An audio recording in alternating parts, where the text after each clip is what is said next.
Y quiero partir con el título para que se entienda de forma bien superficial lo que quiero hacer hoy día. El problema que quiero tratar lleva un problema que más o menos va en la misma línea de casi todos los problemas que he hecho últimamente, es tratar de ver si la analogía entre una onda cualquiera con la interacción de, por ejemplo, la materia alrededor, produce cosas interesantes, y esto lo he estudiado harto en luz.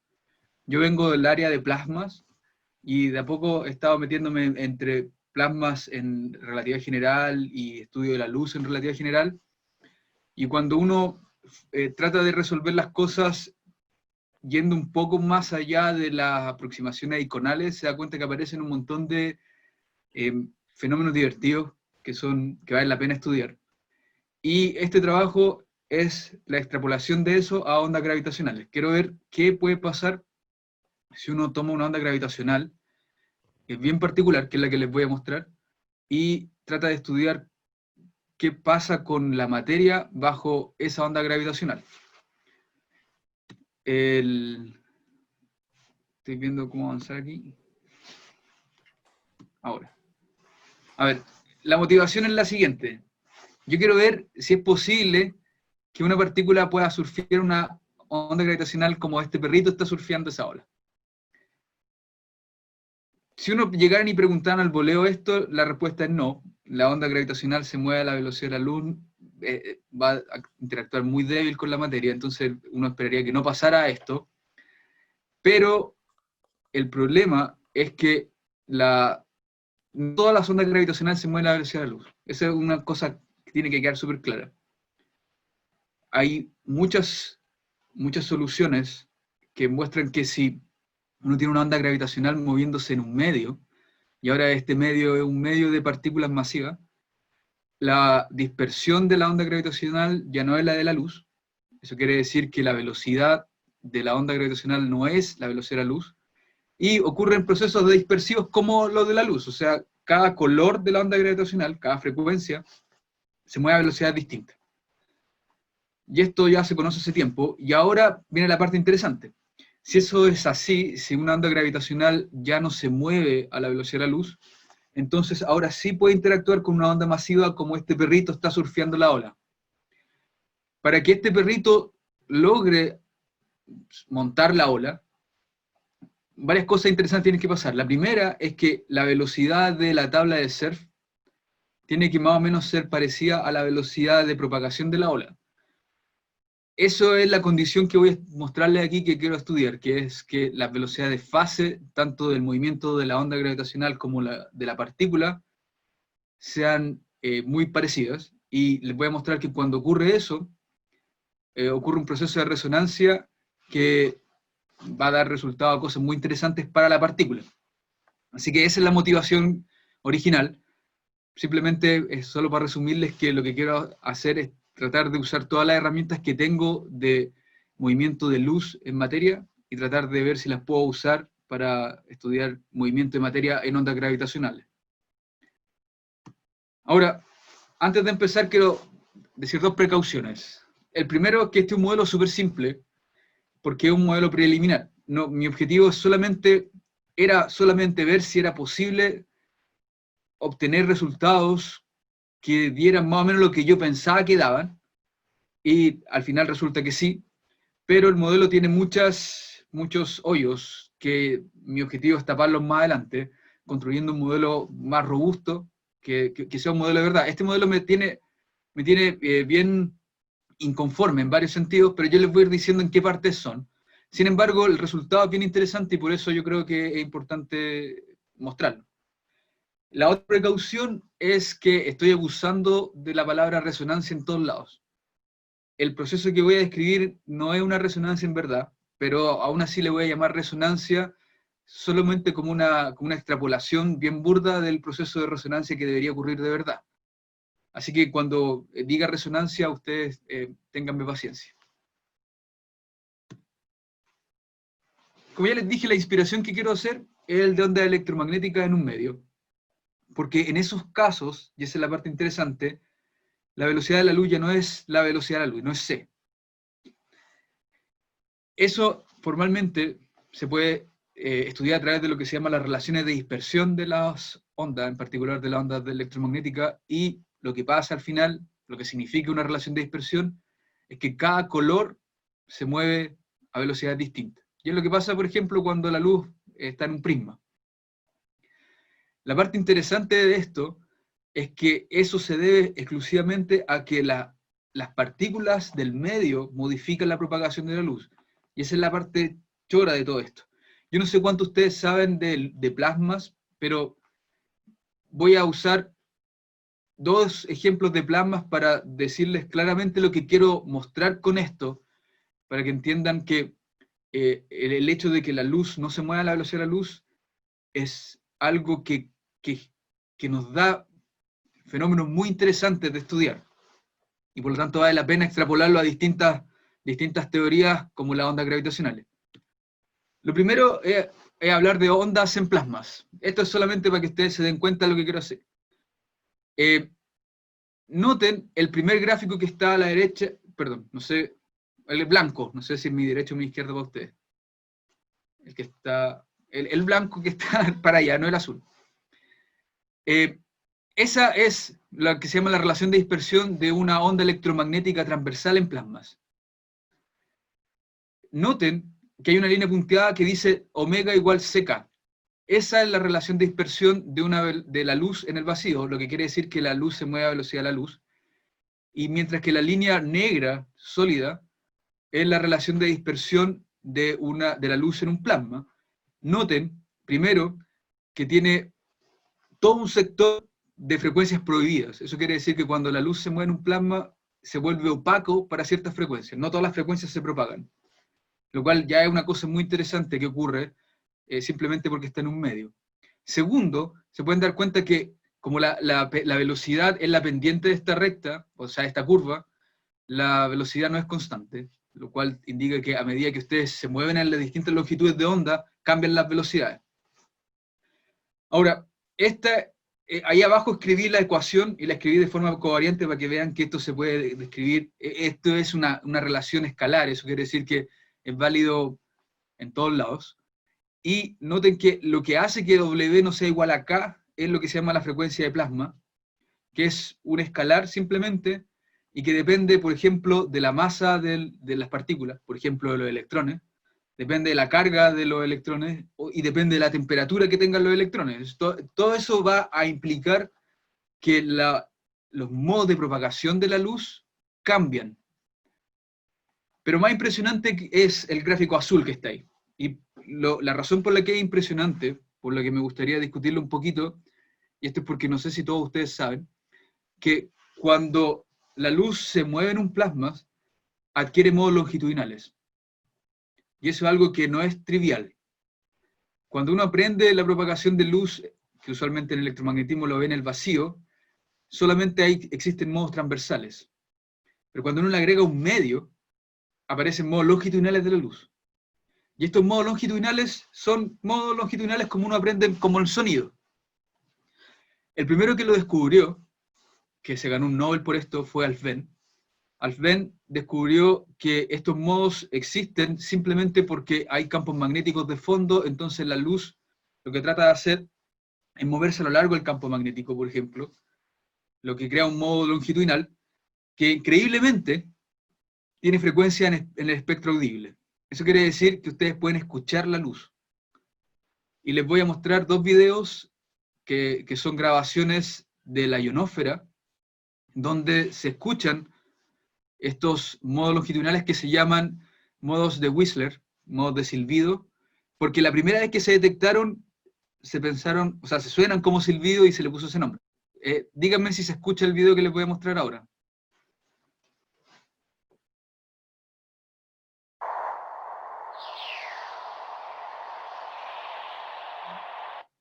¿Lo escucharon? Sí. Ya, a ver, notaron que el sonido era así. Y la razón por la que tiene ese sonido como un silbido que decrece en frecuencia es porque en este modo longitudinal las frecuencias más altas viajan más rápido que las frecuencias más bajas. Entonces, se escuchan primero las frecuencias altas y después las bajas. Aquí les voy a mostrar otro video. Este es más impresionante.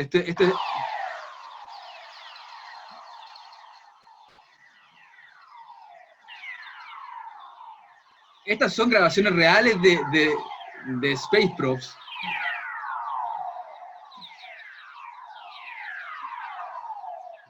Y lo que quiero mostrarles con esto es que estos son modos longitudinales. Y esto es súper impresionante, al menos fue para mí cuando lo aprendí por primera vez, que uno lo que está escuchando es luz. Eso es, uno escucha luz.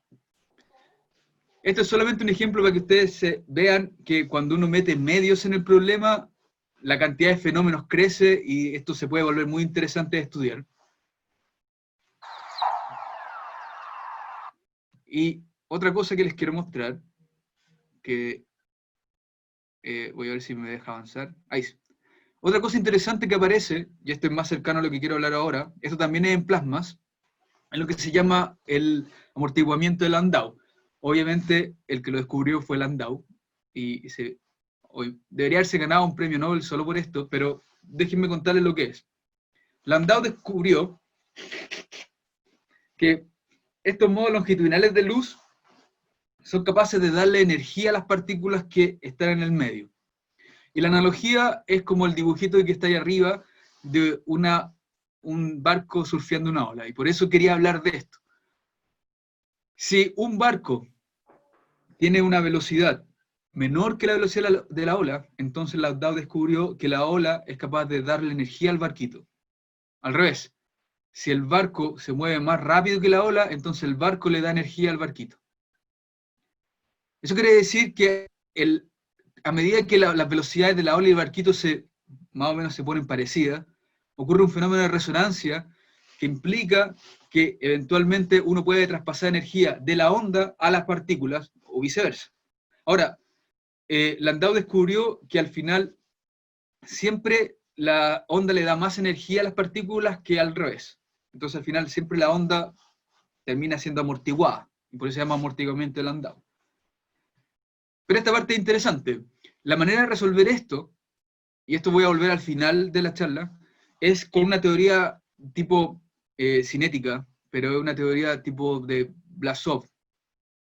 Lo único que uno que hace es describe un medio a través de distribuciones y uno estudia cómo esas distribuciones de partículas interactúan con los campos electromagnéticos. Quiero que les quede eso grabado en la mente porque al final voy a discutir un poco de eso. Pero de nuevo este es el ejemplo por excelencia para demostrar que ondas y partículas tienen efectos interesantes cuando interactúan juntas. Entonces la pregunta es si esto puede ocurrir para ondas gravitacionales. Lo que yo quiero hacer es ver qué tendría que ocurrir para poder extrapolar todas las cosas interesantes que les mostré para una onda gravitacional. Lo primero es que para que interactúe con partículas masivas, la onda gravitacional no debe moverse a la velocidad de la luz. Por lo tanto, la onda gravitacional debe ser dispersiva. Eso quiere decir que, en términos de la relación de dispersión que tiene, W no puede ser igual a K. Tiene que tener una relación un poco más complicada. Y además tiene que ocurrir que la velocidad de fase de la onda debe ser muy parecida a la velocidad de las partículas masivas, para que ocurra este efecto de resonancia tipo Landau. Yo estoy buscando esas resonancias para ver si una partícula masiva puede sacar la energía de la onda gravitacional y ver si de esa manera uno puede aumentar su energía para explicar las observaciones de de partículas muy energéticas que se ven. Partamos. Aquí me van a disculpar, o sea, copié y pegué pedazos del paper. Es pura flojera en verdad, así que no hay más explicación. Pero igual se ve. El paso 1 de lo que quiero hacer es definir lo que es una onda gravitacional dispersiva. Noten ahí, asumí la métrica que está descrita en esa forma, una métrica estándar, donde la onda gravitacional va a depender de este parámetro chi, que es omega t menos kz, donde la parte importante es definir qué es omega y qué es k. Omega va a ser la frecuencia de la onda y k el número de onda de la onda. Y si esta onda se moviera a la velocidad de la luz, omega es simplemente proporcional a k, y esa constante proporcionalidad va a ser la velocidad de la luz. Así que omega y k siguen una relación muy simple. Pero si la onda es dispersiva, entonces la relación de dispersión de la onda gravitacional está ahí escrito en el cuadro rojo, de forma general. Eso quiere decir que omega se puede escribir siempre como la raíz cuadrada de k cuadrado más omega g cuadrado, donde omega g es una función que yo llamé la función de respuesta del medio, que está definido por el problema en particular que ustedes quieren tratar para estudiar la onda gravitacional dispersiva. En el trabajo que quiero presentar hoy día, a mí no me interesa realmente cuál es la forma particular de omega g, solo me interesa que exista, y eso tiene que quedar súper claro. Con tal de que exista, yo les voy a demostrar de que ocurren cosas interesantes. Ahora, la evaluación del resultado requiere claramente la forma especial de omega g, pero por ahora no lo quiero tocar, quiero solamente decir que existe. Y, solo para ponerlo en contexto, ese omega g puede o no ser constante. Hay muchísimos trabajos donde ese omega g no es constante, va a depender de múltiples cualidades del medio. O, por ejemplo, puede ser constante si ustedes asumen una teoría de gravitones masivos, si quisieran. Lo único que importa acá es que existe, no es cero. Ahora, si ustedes se quedan con esa onda gravitacional que yo planteé con la métrica que está aquí, en las flechitas rojas, con la relación de dispersión que tiene la flechita azul, entonces lo que yo quiero estudiar es cómo se mueve una partícula masiva en esa métrica de fondo. Estoy tratando de hacer la mímica del perrito surfeando la ola. La ola es mucho más grande que el perrito, así que la partícula masiva que quiero estudiar se mueve en esta métrica de fondo y va a ser descrito por la ecuación de Klein-Gordon. Esa ecuación de Klein-Gordon yo la puedo escribir explícitamente y es la ecuación número 2 que ustedes ven ahí, donde está un poco trabajada. Se pueden dar cuenta que la métrica aparece solamente a través de esa función f, que si se fijan en el texto es la derivada del logaritmo de raíz de menos g. Entonces, toda la parte de la métrica de la onda gravitacional está en g, donde es el determinante de la métrica, y la ecuación de Klein-Gordon queda simplemente escrita como 2. Esta parte es súper entretenida porque el problema que yo estoy planteando acá es súper simple. Es simplemente Klein-Gordon con la onda gravitacional de fondo, y la ecuación queda del tipo 2 de forma general. Yo voy a asumir que lo que quiero encontrar es un campo que tiene las mismas propiedades de espacio y de tiempo que la onda, o sea, se mueve en t y en z, pero ahora, a partir de esa ecuación general que está ahí, yo quiero forzar de que esta onda gravitacional entre en resonancia. Y la manera que yo fuerzo que la solución que quiero estudiar es una función que esté en resonancia con la onda, es que quiero estudiar soluciones que tengan la misma dependencia en omega t menos kz que la onda gravitacional. O sea, estoy tratando de forzar de que la velocidad de fase, si quieren decirlo así, del campo de Klein-Gordon sea igual a la velocidad de fase de la onda gravitacional. La ecuación que les mostré antes es una ecuación general, pero ahora la voy a reducir a estudiar una solución particular que tenga la misma velocidad de fase. Y cuando ustedes hacen eso, la ecuación general que les mostré antes se reduce a la ecuación que está, número 3, que está ahí presentada, donde ahora se vuelve aún más simple, en términos de estas primas que representan las derivadas con respecto a chi. Ahora ya no depende simplemente de t y z de forma independiente, sino que ahora es todo de una dependencia en términos de chi. Y queda la ecuación número 3.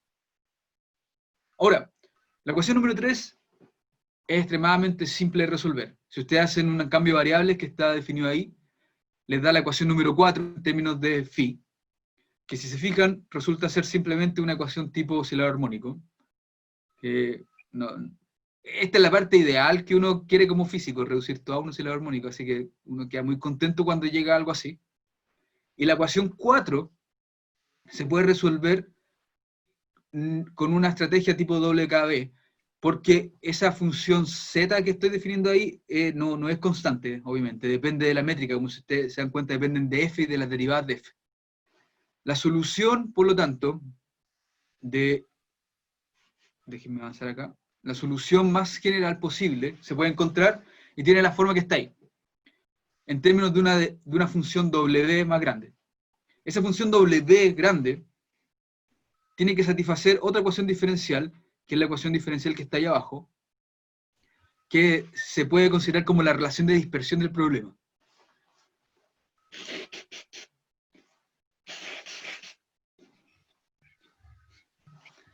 Ahora, el problema está completamente resuelto. Completamente.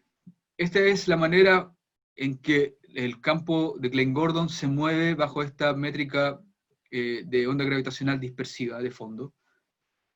Y obviamente yo no quiero tener esto, yo quiero entender un poco, sacar información de qué es lo que puede pasar. Así que a partir de la relación de dispersión para esta función W grande, quiero encontrar cuál es la solución aproximada más simple posible para ver qué está pasando.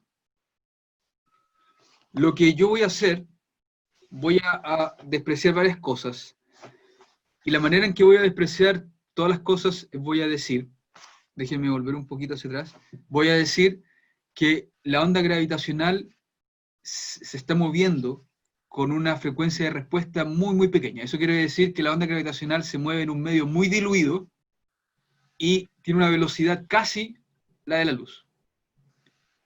Eso quiere decir que omega g es muy pequeño. Muy, muy, muy, muy pequeño. Si se fijan, si omega g es muy pequeño en la función z, entonces el primer término de m sobre omega g es dominante, tan dominante como yo quiera que sea, y eso significa que uno puede tomar la solución aproximada que yo planteo ahí, como que al final W es simplemente m partido en g. Eso quiere decir que ni las variaciones de la métrica, ni la métrica, ni la masa logran superar en términos de valores absolutos a m sobre g. M sobre g domina sobre todo, porque yo quiero estudiar un caso que yo considero que es el más aproximado a la realidad, que es una onda gravitacional que se mueve casi a la velocidad de la luz. ¿Por qué hago esto? Porque noten que si ustedes estudian la velocidad de grupo de la onda gravitacional, que está escrito ahí abajo, esa velocidad de grupo es menor que la velocidad de la luz, se aproxima a 1, que es la velocidad de la luz, así que mientras más chico sea omega g, más cercano está a la velocidad de la luz. Que omega g sea chico, les vuelvo a repetir, significa simplemente que la onda gravitacional se mueve en un medio muy diluido, lo cual es esperable para una onda gravitacional. Ahora, si yo uso la solución aproximada W como m partido en omega g, entonces la solución final para el campo de Klein-Gordon queda escrito como lo escribí ahí, como la exponencial de menos i m partido en g chi. Lo que automáticamente significa que la energía y el momentum del campo gravitacional quedan multiplicadas por m partido en omega g, y es lo que escribí en la ecuación 10. Noten que, por lo tanto, la energía del campo de Klein-Gordon ahora es mucho más grande que la masa del campo de Klein-Gordon. Mientras más diluido sea el medio, más grande va a ser la energía que va a tener el campo gravitacional. Y eso es un indicador de que un proceso de resonancia está ocurriendo. El campo de Klein-Gordon, al tener una velocidad de fase, y es lo que escribía al lado de su pantalla, en izquierdo, al lado de allá, la Felipe, velocidad de fase del campo de Klein-Gordon, la energía Felipe, partió. Sí, tengo una, una duda. sí, Me perdí de algo. sí. Esta onda gravitacional se mueve en el vacío. No, se mueve en un medio, ¿Qué medio? cualquiera. Por ejemplo, puede ser un medio de partículas masivas.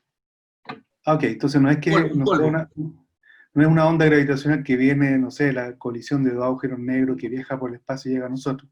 No es ese tipo de onda A gravitacional. ver, eh, a mí no me importa, en este cálculo no me importa el origen. Lo único que me importó es que pasó por un medio. ¿Ahí Y este medio tiene un campo magnético o algo así? no, no. Se puede hacer, pero toda esa información debería estar contenida en omega g.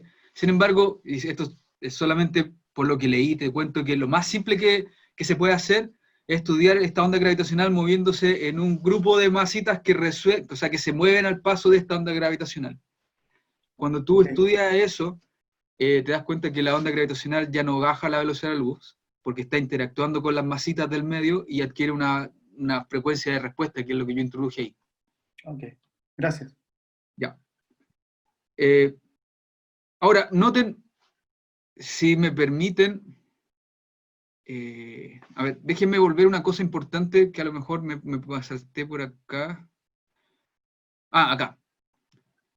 Solamente para decirle algo corto. La ecuación la ecuación 4 o 3, la ecuación 3 que ven ahí ustedes, es una ecuación que solamente existe si que esta onda gravitacional es dispersiva. Lo que quiero decir con esto es que este tipo de soluciones en el cual la velocidad de un campo de Klein-Gordon tenga una velocidad de fase igual o muy similar a la velocidad de fase de la onda, solamente tiene sentido si la onda gravitacional es dispersiva, lo que quiere decir que no se mueve a la velocidad de la luz. Por eso es relevante esto, que la onda gravitacional no se mueve a la velocidad de la luz. Ahora, debido a que, como ven aquí, la velocidad de fase y la velocidad de grupo, ambas de la onda gravitacional y del campo de Klein-Gordon, se vuelven similares, entonces la energía de Klein-Gordon ahora está descrito por la ecuación 10, lo que indica que de alguna manera, todavía no sé cómo, el campo de Klein-Gordon le está sacando energía a la onda. O sea, el campo de Klein-Gordon está aumentando su energía a expensas de la onda gravitacional. Y también está aumentando su momento. Este resultado de por sí ya es súper interesante. Hasta donde yo sé, yo nunca lo había visto en ningún lado. Y ni el referee tampoco me dijo que lo había visto en ningún lado. Así que yo supongo que es nuevo. El modelo tal cual está planteado aquí es bien incompleto en varios sentidos. Sin embargo, el resultado que se extrapola de este modelo simplón es muy interesante y yo creo que vale la pena seguirlo con más detalle adelante. Y la razón por la cual es tan interesante es porque el hecho de que aumente la energía de una onda gravitacional que está pasando por ahí nos permite tener un modelo nuevo para explicar partículas de alta energía. Y eso es lo que yo traté de hacer al final. Por ejemplo, si el medio es muy diluido, muy diluido, y simplemente está compuesto por un sistema que tiene una densidad de masa ρ, entonces se puede probar que el modelo más simple para una onda gravitacional dispersiva implica que la frecuencia de respuesta es proporcional a la raíz de ρ. Ahora, por ejemplo, para un gas interestelar, uno puede calcular de que esa frecuencia de respuesta, que es lo que está aquí, es del orden de 10 a la menos 14 a 10 a la menos 17. Y eso comparado, por ejemplo, con la frecuencia de la onda gravitacional que se detectó en LIGO, que es de 300 Hz, implica que la frecuencia de respuesta es extremadamente pequeña. Que ustedes lo pueden pensar al revés. Eso quiere decir que la onda gravitacional que se detectó en LIGO básicamente está viajando a la velocidad de la luz porque vamos a ser incapaces de detectar si pasó por un medio. Para la onda gravitacional no me importa eso. Lo que me importa es que debido a que la frecuencia de respuesta es tan pequeña, ahora yo puedo evaluar cuál es la energía del campo de Klein-Gordon comparado con su masa en reposo, que es la ecuación que ustedes ven ahí. Si hago esa razón, me puedo dar cuenta que la energía de la partícula con respecto a su masa en reposo aumenta 10 a la 19 veces para esta frecuencia de respuesta. Lo que significa, por ejemplo, que para un protón uno puede alcanzar energías de 10 a la 20 electronvolt.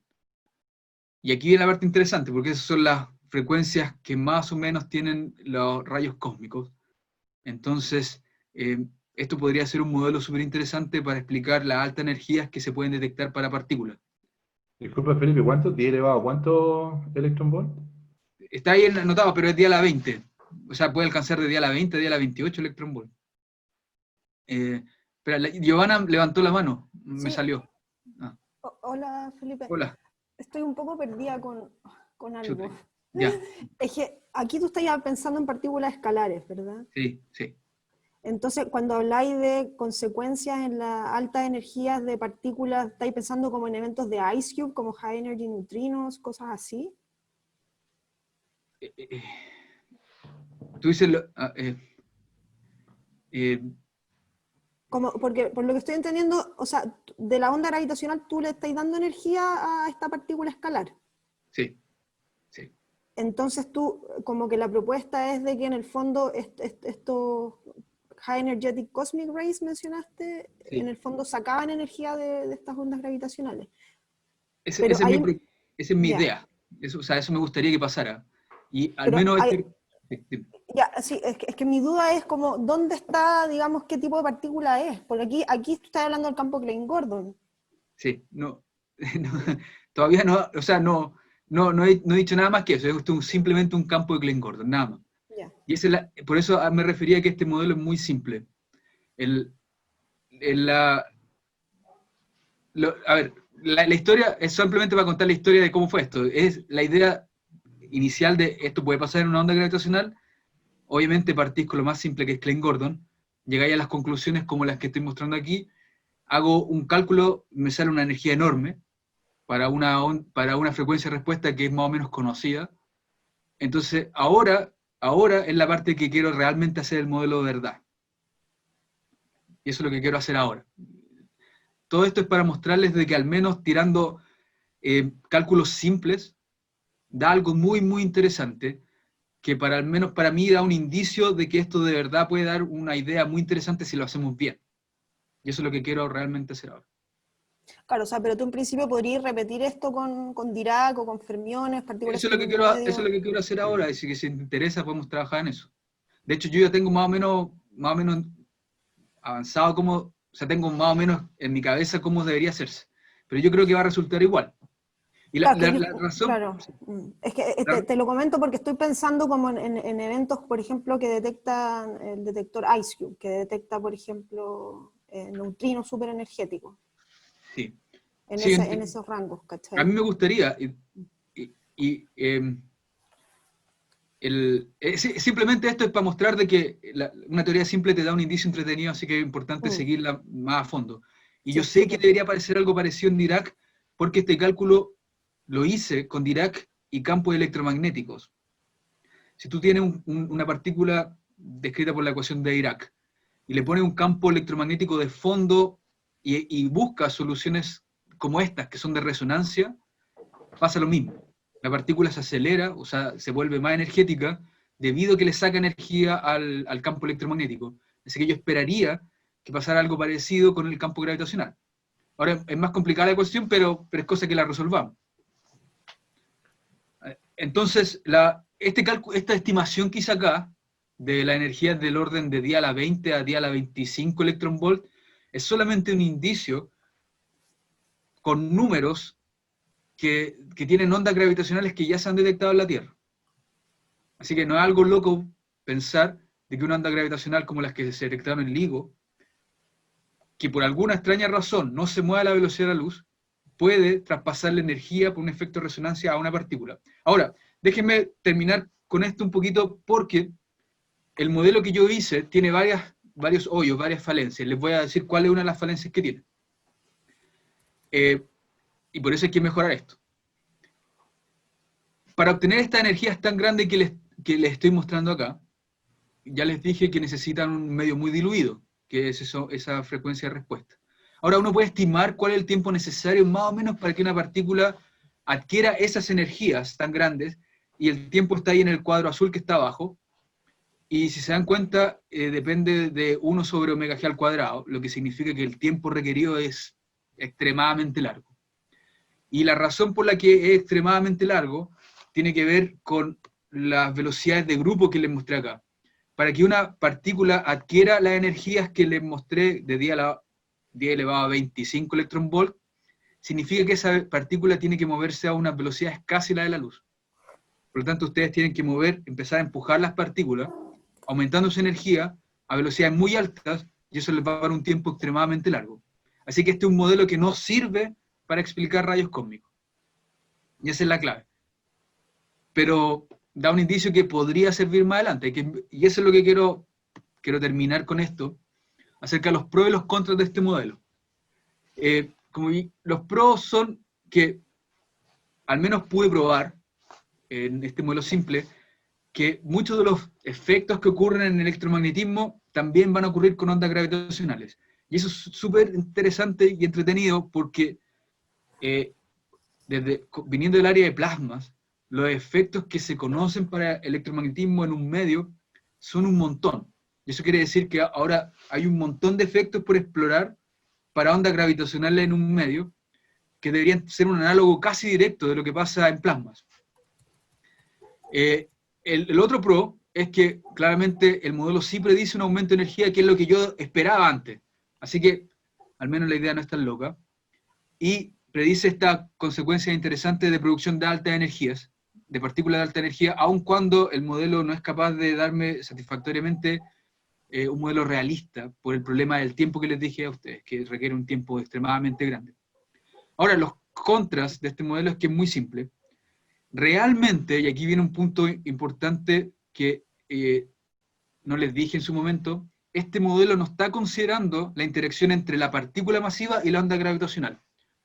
Si se acuerdan de lo que yo les dije al principio del modelo de Landau damping, el amortiguamiento de Landau, en el que la onda sí realmente le pasa energía a las partículas, es un efecto entre las partículas y las ondas electromagnéticas interactuando al mismo nivel.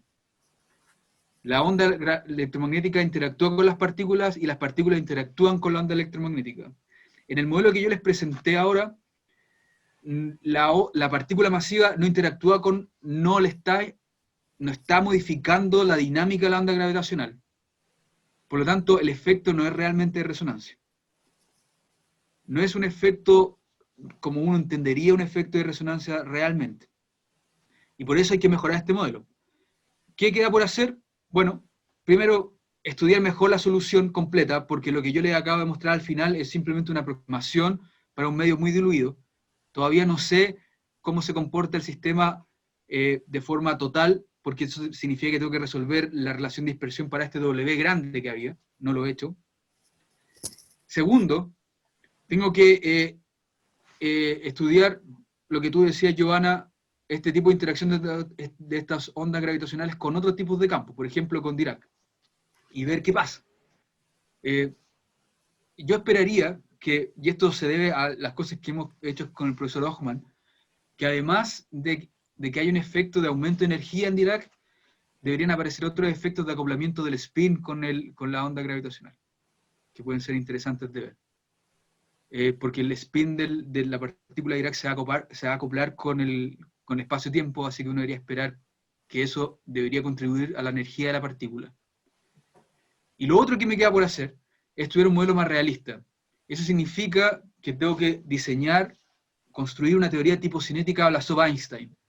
Lo que significa realmente es que tengo que describir no una partícula masiva con Klein-Gordon, sino que tengo que describir un medio completo a través de una distribución de partículas tipo Klein-Gordon, interactuando todas ellas con las ondas gravitacionales, con el objetivo de tratar de hacer una mímica del efecto de Landau.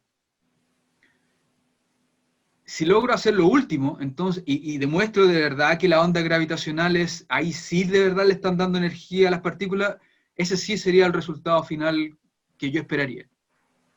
Porque de esa manera sí estaría considerando todas las interacciones posibles entre las partículas de Klein-Gordon y la onda gravitacional, que hasta ahora no lo he hecho.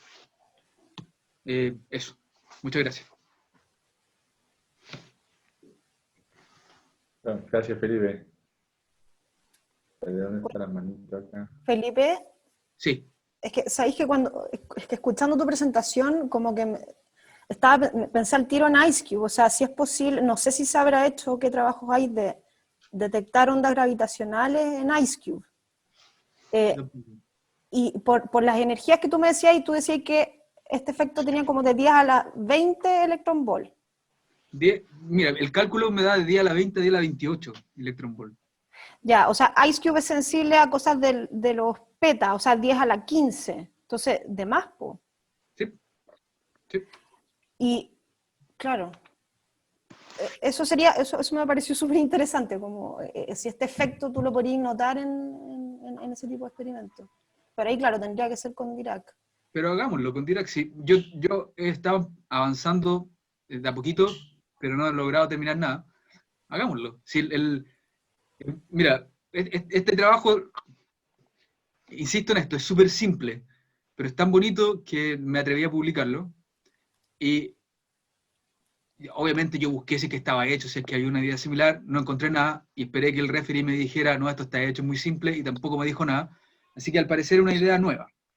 Es un modelo de energización de partículas que no se ha considerado antes. Entonces, yo creo que vale la pena explorarlo un poco más allá. Oye, y lo otro, ¿el mismo medio serían interacciones de partículas? O sea, como... Aquí hay dos, en el modelo que yo estoy planteando ahora son dos cosas. Uno es una onda gravitacional que se mueve por un medio. Ese medio hace que la onda gravitacional se vuelva dispersiva. Una vez que la onda gravitacional adquiere esa dispersión, ya no se mueve a la velocidad de la luz, ahora interactúa con una sola partícula masiva. Como ya dije, es un modelo muy, muy poco realista, pero un modelo más real es mucho más complicado de construir. Claro. Pero el siguiente paso, antes de construir un modelo más complicado, es en vez de ser, y eso es lo que yo quería hacer, lo que tú dijiste, en vez de hacer Klein-Gordon es hacer Dirac. Ese es el siguiente paso. O sea, igual estaba pensando, o sea, solamente desde el punto de vista como de física de partículas, como qué pasaría con, porque tú hablaste, ¿no es cierto?, de este Landau Damping, kick, sí. o damping. Sí. Entonces, como que ese kick como que le da energía a la partícula. Sí. Entonces, Sí. ahí me imaginaba como qué pasa con cadenas de decaimiento, por ejemplo, de partículas. Como si es un kick sucesivo, como si ese efecto... O sea, está todo abierto. Ese kick que tú dices es simplemente la razón por la que la gente surfea. Eso es. O sea, eso es básicamente surfear una onda gravitacional. Gracias. Super. Felipe. ¿Alguien había levantado la mano ahí? Jorge Cuadra tenía levantada la mano también. Ah, Andy, ¿tú también? Ya, después Andy. Jorge. ¿Hola? Sí, Hola. una pregunta. Cuando dices que el tiempo que se demoraría en traspasarse esa energía es muy largo, estamos...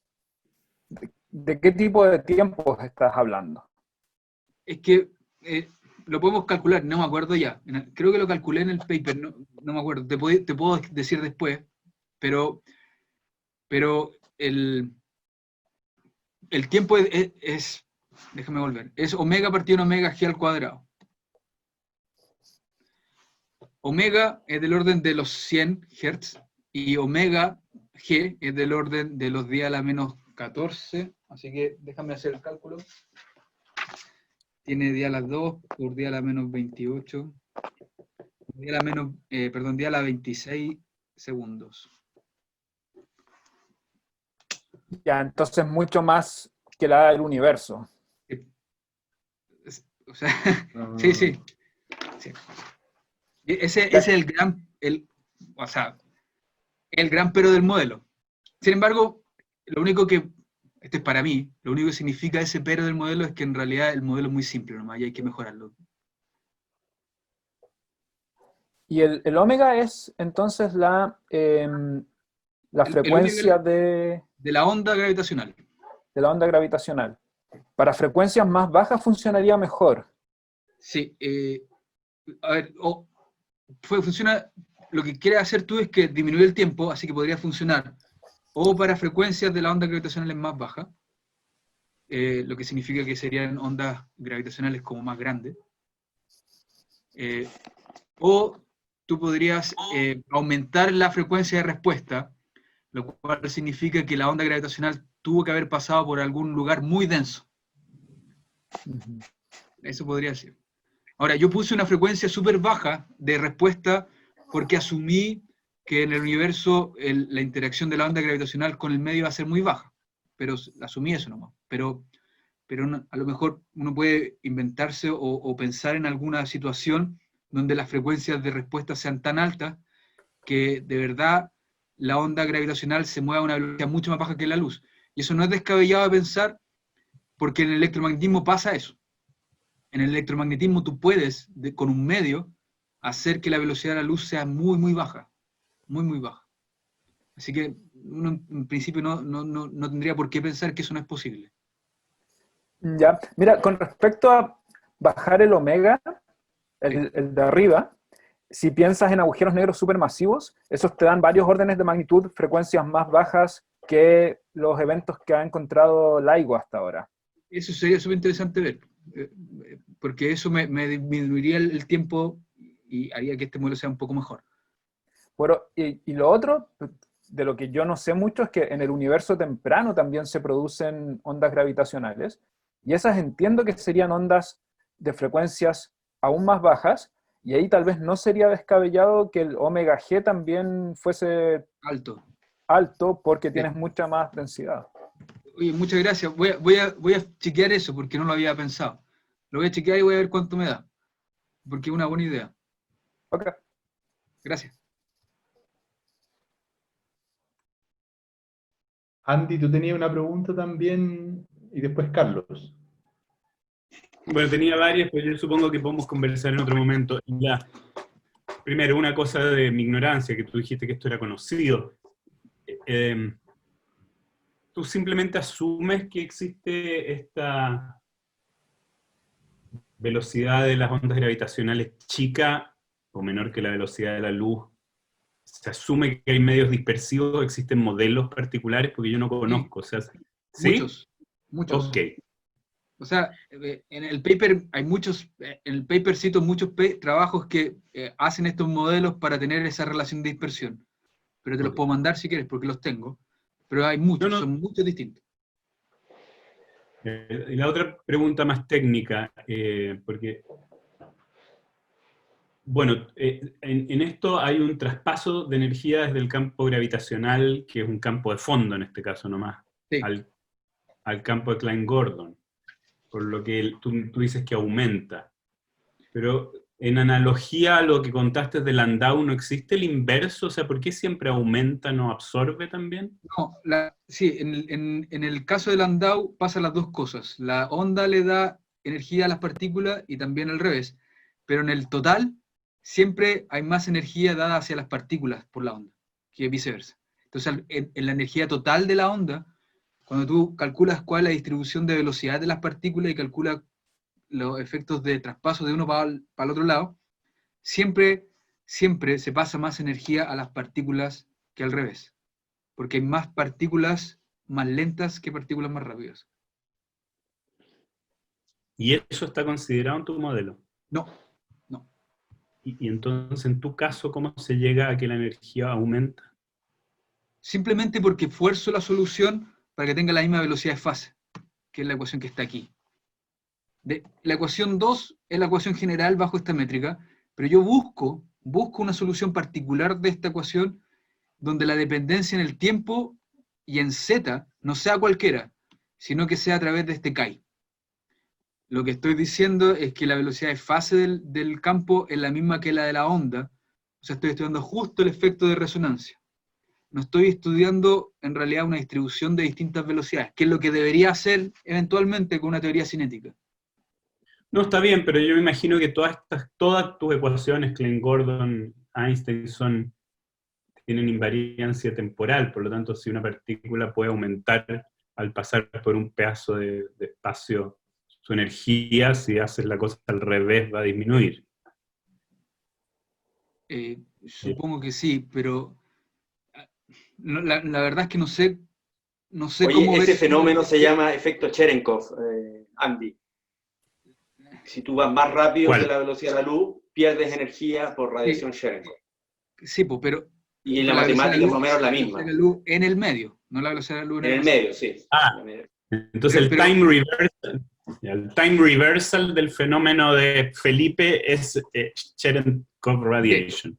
Sí, pero lo que yo estoy pensando es que en el modelo que tengo acá no tengo cómo ver eso, porque yo estoy diciendo que la onda es más grande, mucho más grande.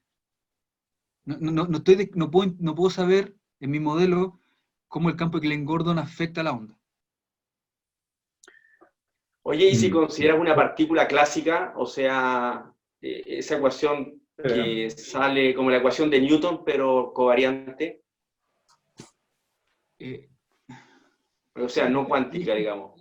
No, sí, esto no es cuántico, o sea, esto es clásico en verdad, pero Si consideras ese movimiento como fuente digamos, a tus ecuaciones de onda, porque no tiene para qué ocupar Einstein, solamente la parte lineal nomás. es una buena idea. Eso sería análogo a Cherenkov. Sí, sí, y sería análogo a lo que uno hace en electromagnetismo. Sí, es una buena idea. Porque yo en verdad no he querido meterme con Einstein, Blasov, porque de puro flojo no va. Pero buena idea que tú decís. Claro. De hecho, Carlos Cerrato tiene la mano levantada. Ya. Hola Felipe. Hola, hola. Oye, quiero como consulta, y volviendo a la primera pregunta también, con esa estimación que hicieron más o menos de los tiempos, que son muy grandes, lo primero que tal vez habría que considerar esto como un efecto cosmológico y no como una expansión sobre Minkowski, ¿o no? Bueno, esa es una buena, sí, una buena idea. Yo expandí la onda gravitacional sobre Minkowski, tienes toda la razón. Y lo otro, también con respecto al segundo comentario también, podría a lo mejor en el CMB, en la colita del CMB, eso está atenuado por un damping que usualmente se conoce como el damping de Silk, pero formalmente hay dos efectos, está uno directamente de Silk y hay un efecto de Landau para el damping de las perturbaciones. Y eso usualmente se asocia al hecho de que la transición entre el universo opaco y el universo transparente no fue algo tan brusco, sino que fue una especie de una gaussiana, así una transición relativamente lenta, y a lo mejor ahí podría estudiar algún efecto en la colita del CMB debido a esto, si es que fuese un efecto cosmológico.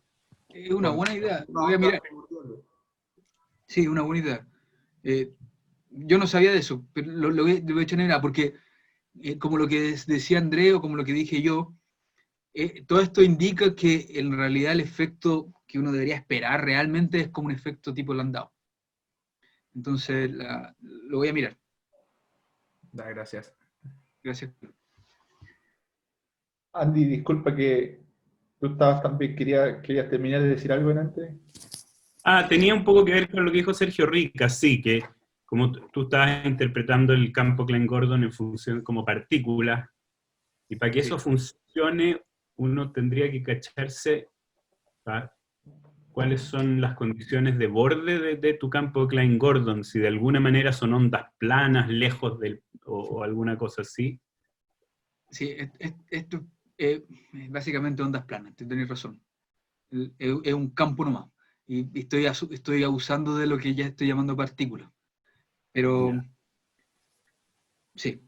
Pero no son, ¿no? O sea, porque te iba a preguntar cómo era, si la... No he considerado para nada ninguna condición de borde. Yo creo que más fácil que asumir una condición de borde es estudiar un paquete de ondas. Y tratar de definir que ese paquete de ondas me está definiendo o una partícula o un conglomerado de partículas. Pero hasta ahora no lo he hecho.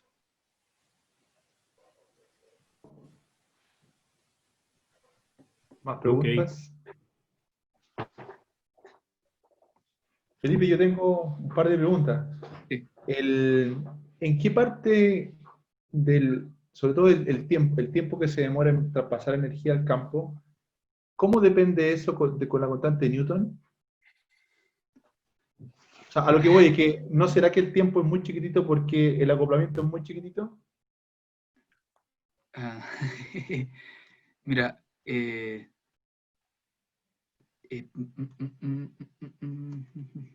O quizás no es fácil verlo, pero... es una buena pregunta, eso me pasa por nunca saber por ser todo uno. Es que en verdad lo que te quería preguntar también era que ¿por qué?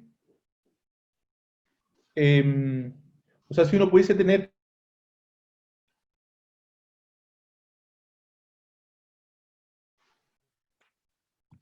Se quedó muy pensativo Francisco. Ya se cayó. Oye, ¿puedo preguntar yo algo entre medio? Sí. sé que hay una diferencia crucial entre en los plasmas y la gravitación, es que uno es atractivo y el otro repulsivo. Sí. De hecho, entonces, es más, la frecuencia de plasma que tú obtienes, o WG justo, es menos, o sea, WG cuadrado es menos el tiempo de la inestabilidad de Jeans, o frecuencia de inestabilidad de Jeans que aparece, digamos, no en este cuadro, pero en el cuadro de la gravitación, digamos, como un fluido y todo eso. Entonces, ¿qué te asegura que el hecho de que tú pongas, supongo yo que tú pones masa, estrellas, cosas así, polvo, en el espacio, y dices, bueno, tengo que hacer lo mismo que se hace en el volumen 8 del Landau-Lifshitz, digamos, consideran medios continuos, y va a aparecer una relación de dispersión que no es necesariamente lineal o algo, un épsilon, digamos. ¿Y qué te hace pensar que el épsilon va a tener primero el buen signo? O sea, que el omega cuadrado G va a tener el signo que tú dices, y bueno, y ahí que sigue teniendo este efecto, digamos. O sea. Mira, es una buena pregunta. De hecho, hay muchos trabajos donde hacen modelos en los cuales le aparece el omega G, le sale con un signo negativo. Básicamente por esa diferencia que hay entre las fuerzas gravitacionales y las electromagnéticas. El omega G que usé yo acá es de modelos en los cuales sí les sale positivo. Y eso se debe y esos modelos son interacción entre sí. O sea, es una onda que viaja en un medio. Pero en un medio, pero son deltas de Dirac de masas o...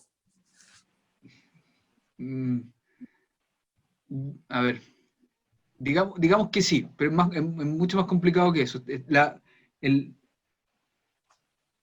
una colección de deltas de Dirac, en verdad, pero lo modelan a través de distribuciones de partículas. Es un sistema en el cual está... o sea, yo ahí me esperaría yo que fuese negativo, fíjate. Es que hay modelos que salen negativos. Ya no me acuerdo cómo... Mal que mal, gracias a ese signo menos, se forman galaxias y todo eso. Sí, pero lo único que quiero decir es que no siempre sale menos. Ya. Eso. Volvió el Sherman, ¿no? Perdón, se me cayó internet, de que BTR funciona como el ajo. Pero no escuchamos tu pregunta. Ya, bueno, disculpa, Felipe, no, o quizá ya la contestaste ya mientras yo me estaba cayendo. No sé si al final viste lo del tiempo, si es que depende de la constante. No sé, tengo que verlo de nuevo, tengo que verla, es que no me acuerdo ya dónde están, tengo que verlo, o sea, no me acuerdo, no lo puedo ver así de buena primera, en la ecuación. Es que en verdad mi pregunta ahí me va por el lado de que, ¿qué pasa si, o sea, cuando uno estudia que el campo Klein-Gordon agarre fuerza con una onda, si uno hace el cálculo con una onda electromagnética que tiene un acoplamiento mucho más fuerte, o sea, bueno, estoy pensando en partículas cargadas, por supuesto, no en Klein-Gordon, pero un poco lo mismo.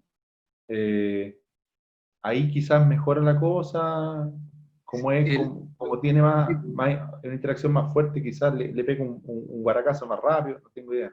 Sí, en el caso del electromagnético va a depender, a ver, el caso electromagnético se puede resolver de forma exacta, por ejemplo, en Klein-Gordon o en Dirac, lo que significa que puedes tú estudiar ondas de amplitud grande, de ondas electromagnéticas de amplitud grande. Y te puedes dar cuenta que mientras más grande sea la amplitud, más energía le pasa a las partículas. Acá no tengo idea, porque no hice eso acá. Entonces, en el caso de los rayos cósmicos, imagino entonces que la gente ya hizo este cálculo, esta estimación, y para saber si es que le meten alta energía al interactuar con, no sé, con campos electromagnéticos de estrellas, cosas así, no lo observan. Pucha, ahí me pillaste, no sé.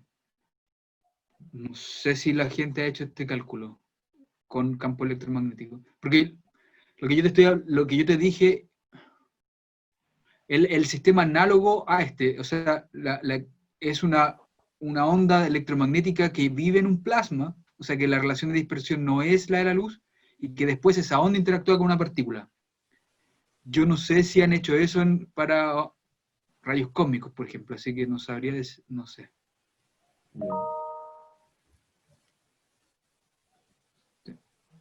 Ahí, no sé si alguien más tiene preguntas. ¿No? Bueno, lo dejamos aquí entonces. Ya, perfecto. Muchas gracias a todos por escuchar. Ya, pues. No, muchas gracias a ti, Felipe. Súper Gracias. interesante. Gracias. Ya, Chao. que estén muy bien.